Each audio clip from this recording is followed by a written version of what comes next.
نحن بنتحرك الحين في هذا اللفت بيودينا تحت الأرض 75 متر. هذا المكان اللي هم كانوا يطلعون منه يعني الذهب. We will enter. Thank you.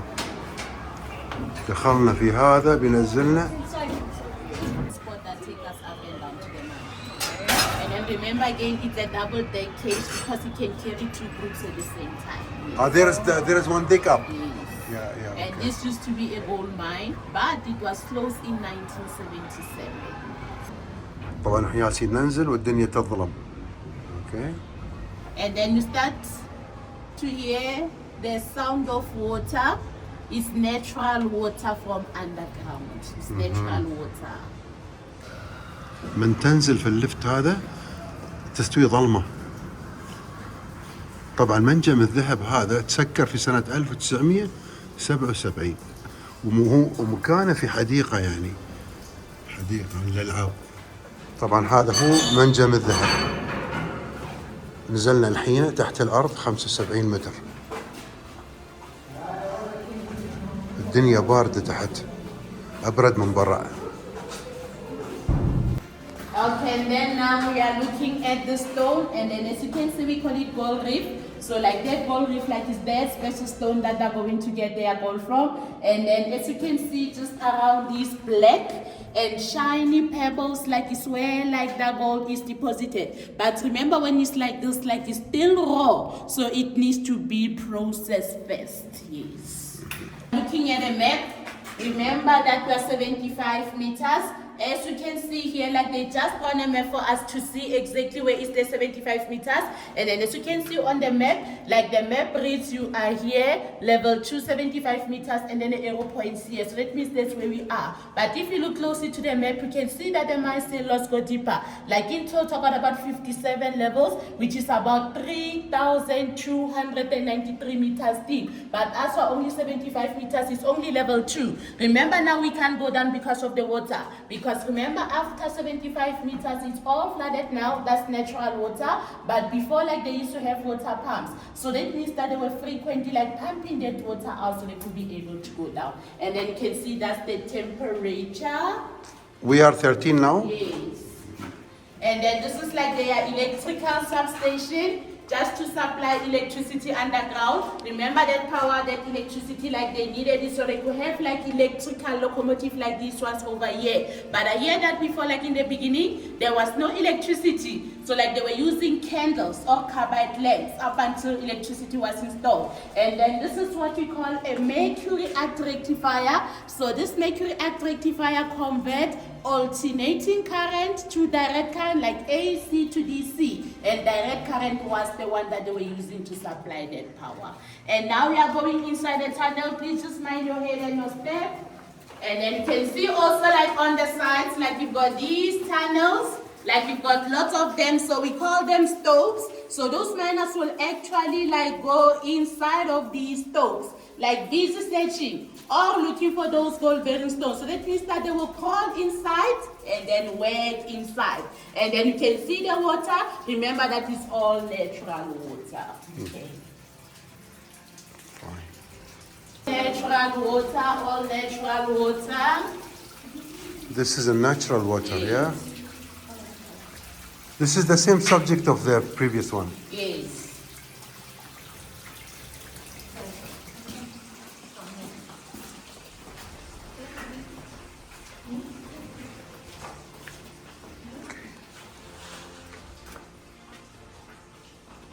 And then you can see here, like they're just showing us like how those miners like were working. Remember like those miners like in the beginning when they were digging, they were only like using a chisel and a hammer. Remember again those times like in the beginning, there was no electricity. It's not working, let me see. So now you will start how it was, yeah? Yes. Yeah.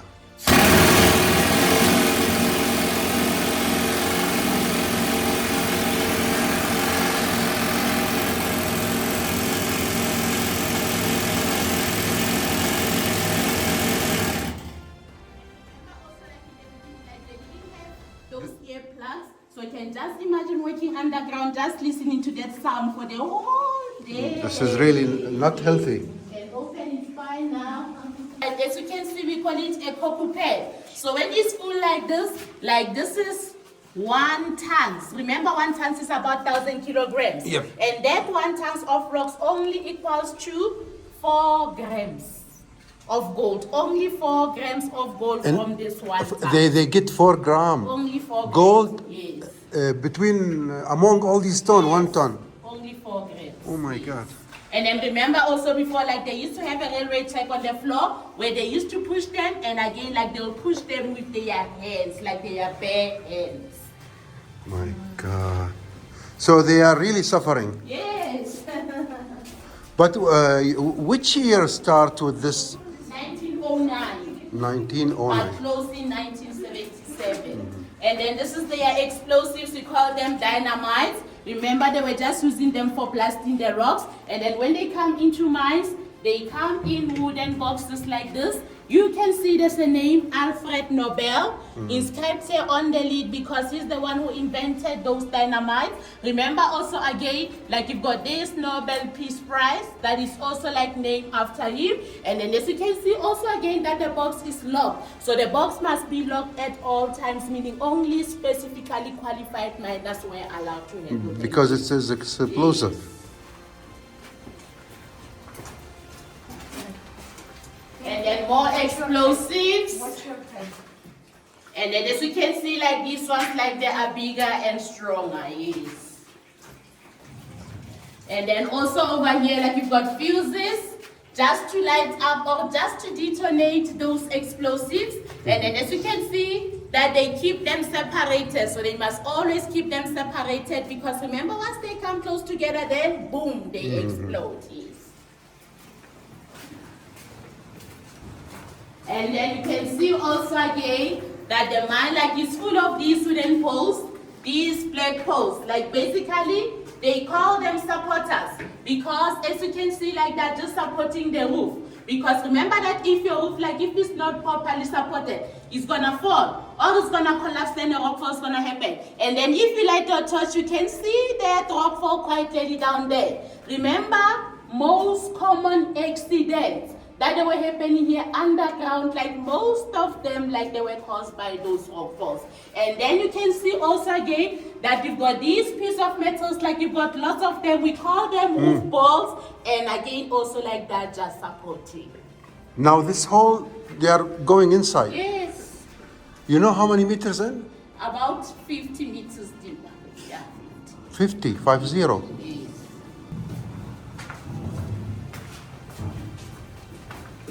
And then remember, this is one of those water pumps that they were using in the old days just to pump or just to drain that water out. And it uses compressed air. It can handle approximately like 3,000 liters of water an hour. 3,000 liters of water an hour.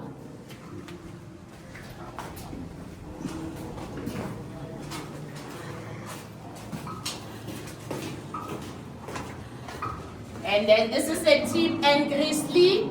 A tip and grizzly is a place that they were using just to crush or just to break those big rocks like into small pieces. And again, they were only like using chisels or hammers. And then you can hear the sound. As you can see behind him, like you've got a speaker, just to give you an idea or a feeling like how it used to sound like.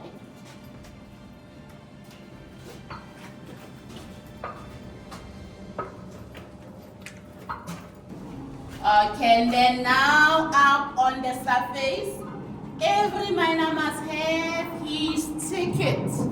They stand by the clock before entering a cage and before coming underground. And then once they arrive here underground, they must come this way and give those tickets to the team leader. He will collect all the tickets. And then after collecting them, he will lock them inside this miner's box.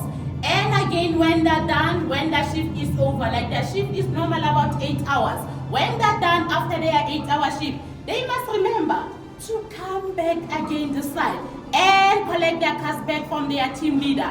So that means if there's still some tickets remaining with him after that 8-hour shift, that shows that there's still some inside.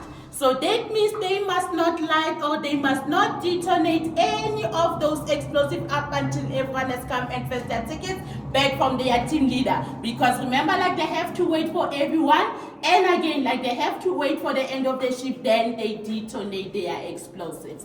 And then you can see also in front of us, like you've got a big board of posters. So those posters, like they're written with a language. Remember, there was a special language that they were using underground. We call it Fanagalo, and that Fanagalo is made of 3 different languages, which is English, Afrikaans, and Zulu, all mixed together, just to make sure those miners will communicate. Because remember that there were foreigners as well, like talking different languages. So they invented that language is Fanagalo. It's English, Afrikaans, and Zulu all mixed together. And I hear that they're still using that language up until this day in other operating mines around South Africa. And first aid station, in case of any injuries or accidents. And then as you can see that they used to have stretchers, and again as you can see that they used to have first aid kit boxes, and all this equipment must be used by a supervisor who's a certified first aid administrator. And then this is also a map. Remember that also only 75 meters is only level 2. But remember, like in total, about 57 levels, which is about 3,293 meters deep. But that's unfortunately now we can go down because of the water. Because remember, after 75 meters, it's all flooded now. That's natural water. And then please be careful, just watch your step. And then this is like their steps that they were using just to walk, just to go like up and down, up and down. You can see like these ones, like they goes all the way down. But remember, when you start getting deeper and deeper, there is water. And then these ones, we call them emergency exit. Is for us. But we only like use them in case of emergency, especially if we experience a power failure. Because remember, if there's a power failure when you're underground like this, we won't be able to use that cage or that lift to go up because remember it uses electricity. So that means that we're forced to take the steps. And then you can see in total, there are 151 steps to go out. And then the metal track is for those occupants. Remember that 1 tons of rocks, like they used to push it or pull it up and down on this metal. But there's, I think, something to pull it. Yeah, there's something a chain, like a pulley system, something like a winch, Yeah, okay.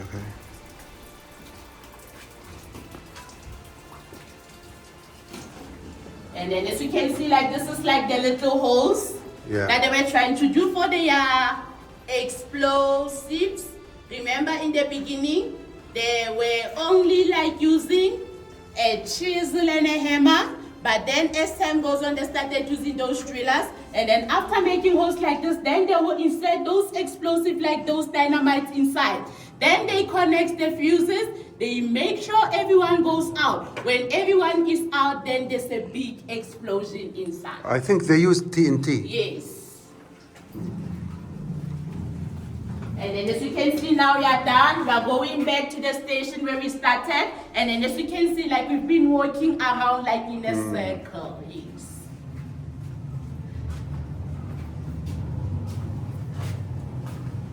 But you think now no gold available? Like they say, it's too little. They don't use it. Yeah, now it's too little, like doesn't make business sense. Yes.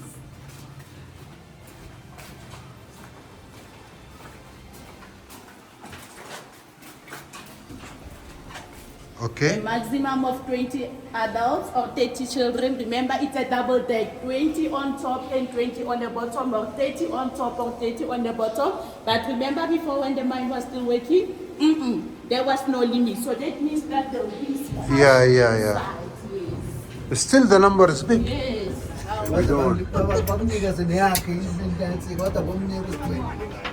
بطل الباب وخلصت رحلتنا في منجم الذهب. And again, I would like to ask your name. You said ST? Tisito. Tisito.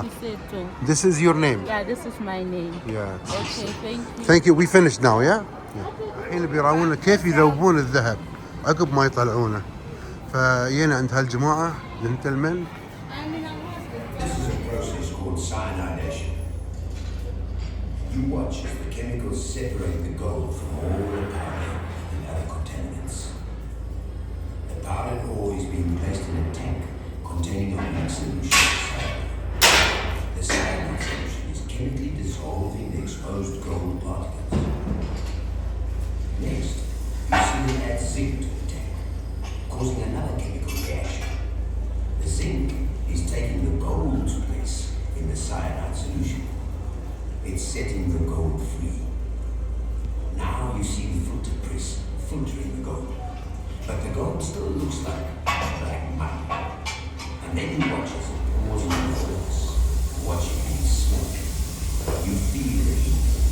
1062 degrees Celsius stuff. But don't touch it. It's still hot. And further sampling. The refined gold is then cast into the weighing about 12.5 kilograms.